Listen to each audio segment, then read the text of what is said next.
And finally, welcome to the Great Bath. This is the magnificent view that we could see from the terrace right at the beginning of this tour. But now we are far below street level and my feet are on the Roman paving itself that was placed when the Romans first built the baths.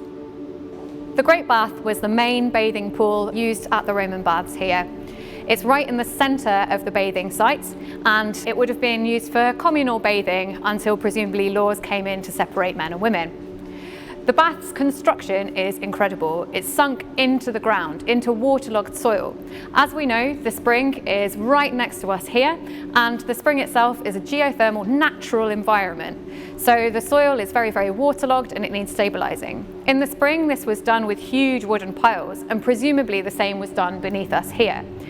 Investigations haven't revealed exactly how this has been done, but we know that there's a mixture of rubble and presumably those piles sunk into the earth beneath us.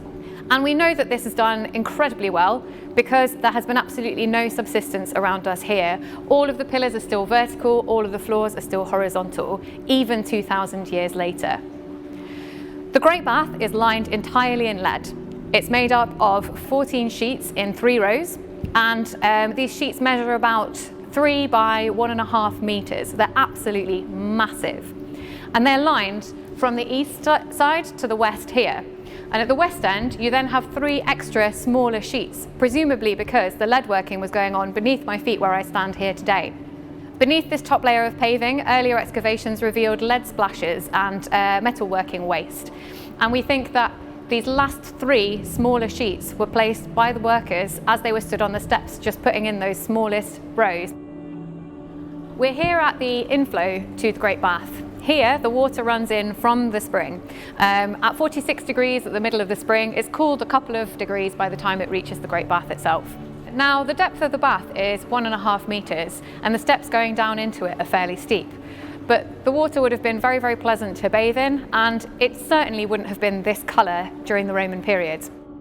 The green colour of the water today comes from algae growing in it, and this is due to photosynthesis that comes from the sunlight coming down into the Great Bath.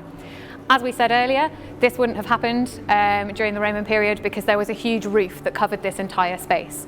Lighting would have come in from windows and lamps that would have been dotted around the external walls, and the photosynthesis wouldn't have been able to allow the algae to grow.